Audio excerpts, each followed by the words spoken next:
Sinais de autismo em idosos. Hoje a gente vai conversar sobre autismo na terceira idade e trazer uma lista com o que você pode observar numa pessoa para levantar uma hipótese de diagnóstico de autismo. Vamos lá?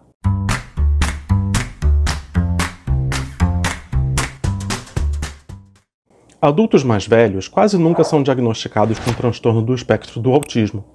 Apenas alguns estudos de caso foram publicados até o momento, e não houve pesquisa quantitativa sobre autismo na faixa etária de pessoas com mais de 60 anos. O diagnóstico torna-se mais complicado porque é mais difícil de se obter uma história de desenvolvimento em adultos mais velhos. Também é mais difícil porque alguns sintomas podem espelhar outras condições que sejam relacionadas à terceira idade. Por exemplo, as doenças neurodegenerativas, também chamadas de demência. Um paciente com Alzheimer, por exemplo, pode ter diminuição da capacidade de raciocínio e de memória, além de problemas de linguagem e diminuição de motivação. Na terceira idade, também são mais comuns a depressão e o sentimento de solidão, que podem ter um efeito de derrubar a autoestima e, por fim, afetar os comportamentos do idoso. Essas coisas podem levar o idoso a evitar situações sociais. Estão vendo a importância de ter bastante cuidado no diagnóstico na terceira idade? O psicólogo precisa observar cuidadosamente o quadro que a pessoa apresenta e identificar as possíveis origens ou explicações de determinados comportamentos. As dificuldades de mobilidade da terceira idade e a diminuição dos círculos sociais das pessoas mais idosas podem também impactar nas habilidades de comunicação social, o que pode acabar mascarando a presença de autismo. Como surgiu a ideia de fazer esse vídeo? Depois do diagnóstico de autismo dos nossos filhos, a Tata começou a notar em si mesma características e comportamentos muito parecidos com os dos nossos filhos e foi em busca do seu diagnóstico de autismo. Ela hiperfocou em TEA e começou a entender mais sobre a genética e hereditariedade do autismo. Aí um dia, do nada, ela olhou para mim e disse: meu pai tem muitos sintomas de autismo, será que ele é autista? A pergunta me pegou um pouco de surpresa, mas me deixou intrigado. Quais são os sinais de autismo que podemos observar em idosos? Alguns dos sintomas do autismo em adultos mais velhos são os mesmos sintomas que podemos observar em crianças pequenas. São eles: habilidades de interação social prejudicadas, dificuldades na comunicação expressiva e receptiva e comportamentos repetitivos e restritivos. Adultos que não foram diagnosticados quando crianças geralmente aprendem a mascarar seus sintomas de autismo para parecerem neurotípicos e se encaixarem melhor socialmente. O mascaramento não é um processo consciente, até porque esses adultos não têm consciência nem conhecimento de que são autistas. Mas muitos relatam que sempre se sentiram diferentes, sem saber explicar, e tentam agir de acordo com as normas do grupo social. Isso pode ser intensamente estressante. E esse estresse pode levar a outros problemas de saúde mental e física ao longo do tempo. Além disso, adultos que não são diagnosticados podem acabar ficando socialmente isolados, podem não conseguir completar o ensino médio ou superior e continuar morando com parentes até a terceira idade. A verdade é que é possível que os aspectos comportamentais sejam diferentes na vida adulta devido aos fatores biopsicossociais que estão ligados ao envelhecimento. Mais pesquisas científicas são necessárias para diagnósticos diferenciais em idosos, ainda mais em quem passou a sua vida inteira mascarando para se encaixar numa sociedade que não aceita quem é diferente. Mas enquanto estudos mais conclusivos não saem, eu trouxe uma lista de sinais e sintomas de autismo que a Tata fez baseada no comportamento do pai dela, e eu completei com outros sinais observáveis que podem indicar autismo na terceira idade. Vamos a eles? Sinal número 1. Insistência em rotinas. Acordar sempre no mesmo horário para seguir a mesma rotina. Trocar de roupa, sair no mesmo horário para ir até a padaria, comprar o mesmo tipo de pão que precisa ser fresco para tomar com café e continuar seguindo suas tarefas de maneira consistente. Pode ter um ritual noturno com hora certa para jantar, banho, fazer outras atividades e ir dormir. Sinal número 2. Ter dificuldade em aceitar mudanças em sua rotina ou em seus planos. E se forem surpreendidos com disrupções na rotina ou no que foi planejado, podem manifestar grande frustração ou raiva. Sinal número 3. Ter um guarda-roupa igual ao do Cebolinha, ou seja, usar sempre o mesmo tipo de roupas e não variar muito as cores. Pode ser em relação ao vestir ou ao uso de acessórios também. Número 4. Ter um interesse intenso por algo que perdura há muito tempo, a ponto de pensar e falar sobre isso o tempo todo. Alguma atividade, assunto ou esporte específico. Pode ser, por exemplo, um interesse em carros, um estilo musical, ou em futebol, como é o caso do pai dela, e nesse caso ter a paciência de assistir a qualquer tipo de jogo, mesmo aqueles da série Z. Sinal 5.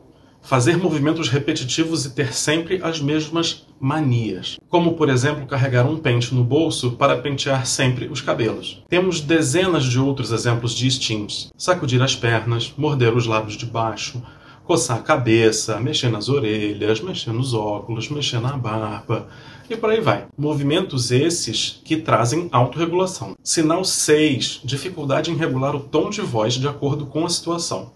Ora falar muito baixo, para dentro, ninguém entende nada.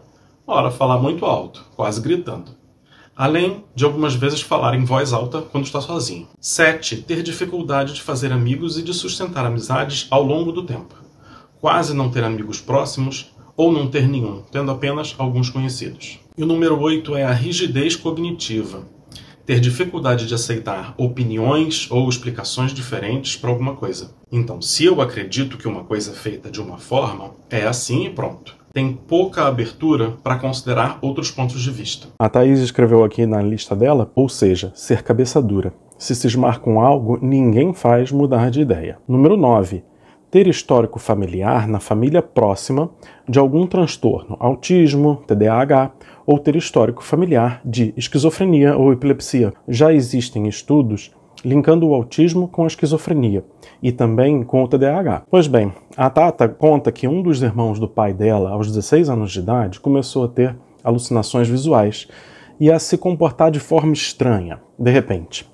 Algum tempo depois, ele veio a receber o diagnóstico de esquizofrenia. Hoje em dia, sabemos que a poda neural, que ocorre por volta dos 16 anos, pode levar à esquizofrenia. Se você quiser saber mais sobre poda neural e em que idades elas acontecem, nós vamos deixar aqui o link para um vídeo em que explicamos todas elas. Número 10. Gostar de frequentar os mesmos lugares. Ao sair para comer fora com a família, precisa ir sempre ao mesmo restaurante, sentar-se sempre à mesma mesa e ser servido sempre pelo mesmo garçom. Número 11. Gostar de comer as mesmas comidas.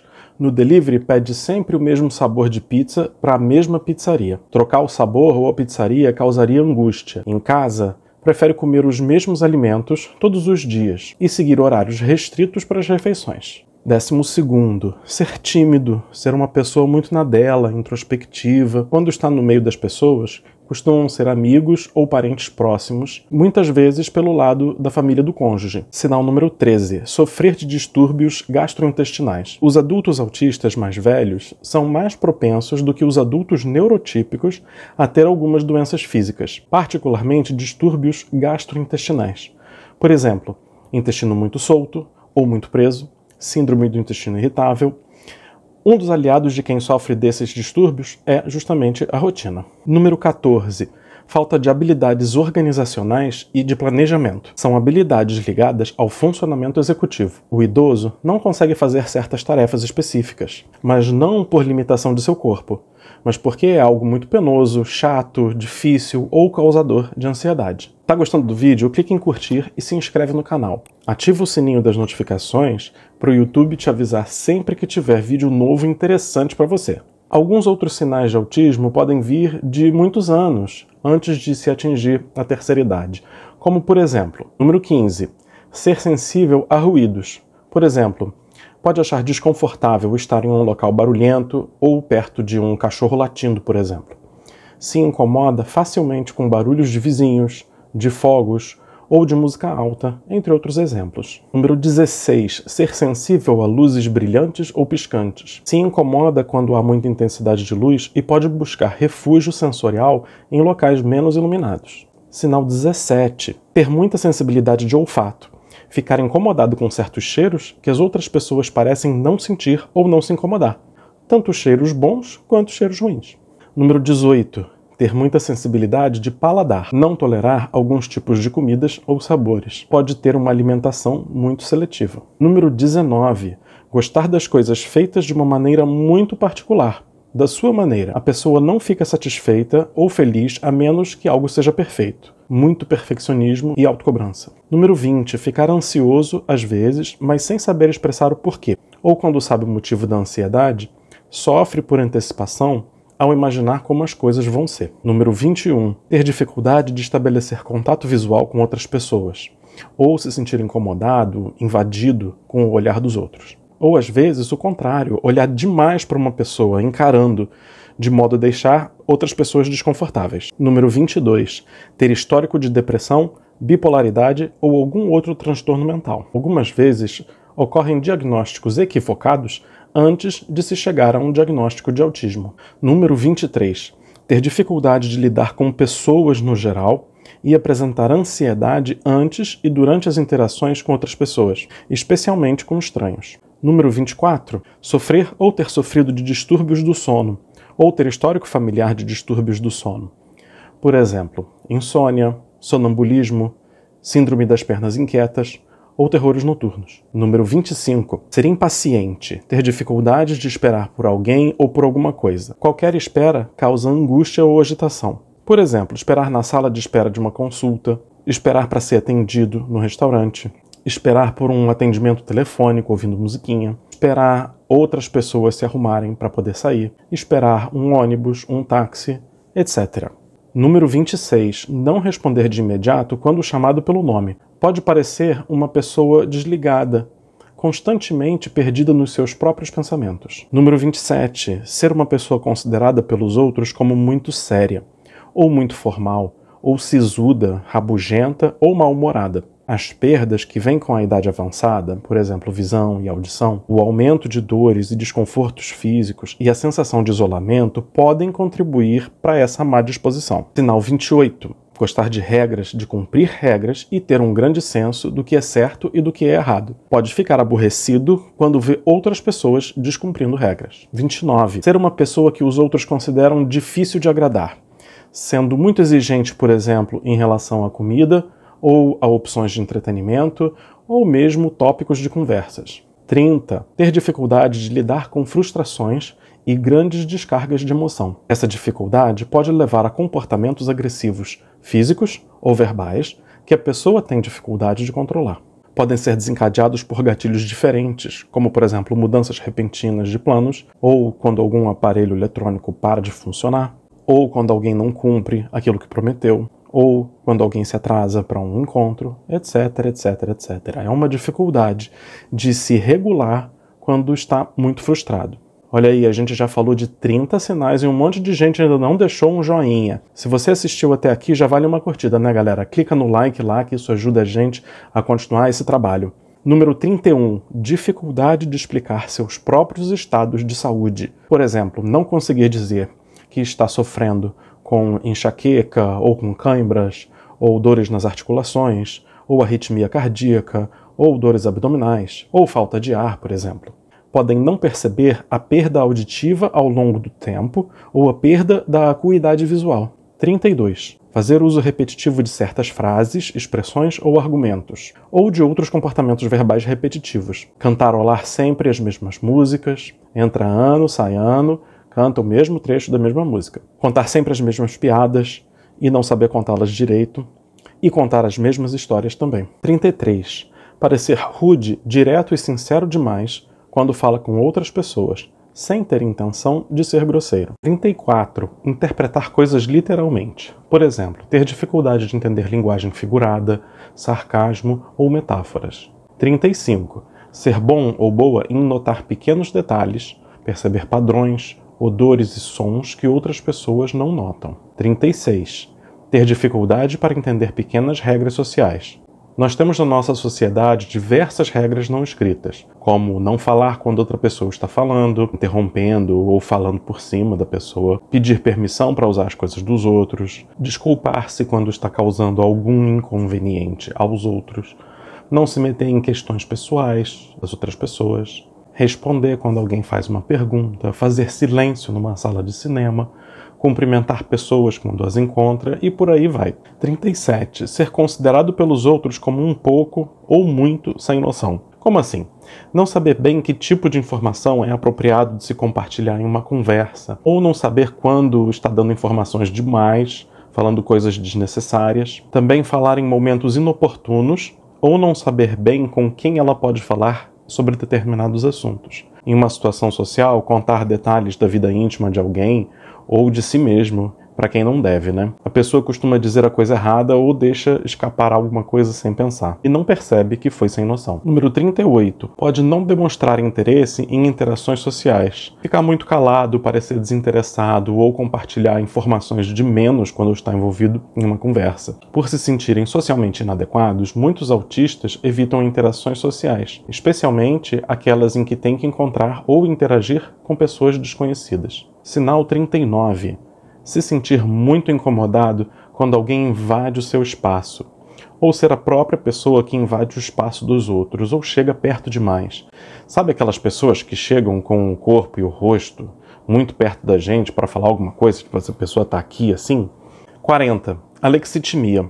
É uma dificuldade em identificar e reconhecer os seus próprios estados emocionais, bem como os estados emocionais dos outros. Ter dificuldade em compreender o que os outros estão sentindo ou pensando. Número 41. Dificuldade de empatia, de se colocar no lugar do outro, de observar um mundo se imaginando na perspectiva de outra pessoa. Por exemplo, não demonstrar emoções ao assistir um filme que evoque emoções extremas. Pode compreender a emoção pelas pistas visuais aprendidas, mas pode ser que não consiga senti-las junto. Pode ter uma empatia racional, mas nem sempre uma resposta empática emocional, de se sentir triste, por exemplo, quando o outro está triste. E aí, o seu idoso se encaixou em algumas dessas características? Ou muitas delas? Lembrando que estes são sinais, sintomas e observações que podemos fazer em adultos na terceira idade que estão ligados ao autismo, mas não são exclusivos do TEA, ok? Uma pessoa pode apresentar alguns desses sinais e não ser autista. Vou repetir, essa lista de sinais e comportamentos não é exclusiva de autismo. Como eu disse no início do vídeo, autismo em idosos é mais difícil ainda de se detectar e diagnosticar. Mas como conseguir o diagnóstico de autismo? Essa dúvida sempre surge de todos os vídeos de sinais e sintomas de autismo que a gente publica por aqui. Então, vamos falar disso. Se você acha que você ou algum ente querido está apresentando sinais de autismo na velhice, o primeiro passo é conversar com um profissional de saúde. Eu recomendo que você procure um psiquiatra ou um neurologista especializado em autismo, um neuropsicólogo ou um psicólogo com experiência em autismo. Não adianta ir em qualquer profissional dessas áreas. Certifique-se que a pessoa tenha boa experiência no assunto. O diagnóstico de autismo é primordialmente clínico e o psicólogo pode aplicar escalas específicas de avaliação para completar a sua investigação. É essencial que haja contato do paciente com o psicólogo, pois nós precisamos observar comportamentos não verbais e o contexto biopsicossocial do paciente, todas as suas relações com o mundo externo e com si mesmo, e aliar essas observações e análises ao histórico clínico e psiquiátrico da pessoa. Não dá para fechar um diagnóstico apenas a partir de testes. É imprescindível a atuação de um profissional treinado.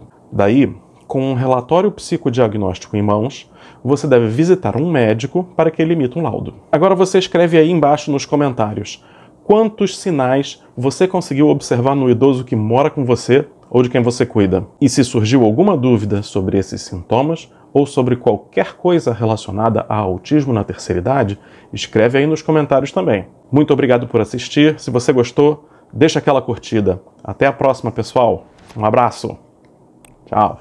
Conheça mais sobre a família Tagarela. O Fone que não toca música, uma história infantil sobre autismo, bullying e inclusão. Rafael é psicólogo e está pronto para atender você e a sua família. Na família Tagarela Store você encontra canecas, camisas, ecobags e muito mais. E nós ainda temos os produtos que vão dar apoio à rotina da família atípica. Para nos deixar ainda mais próximos, temos os nossos grupos de suporte no Telegram. E para você que gosta de ficar informado sobre tudo que acontece, assine a nossa newsletter. É de graça. E para aproveitar todo o nosso conteúdo, nos siga em todas as nossas redes sociais. Tchau, tchau!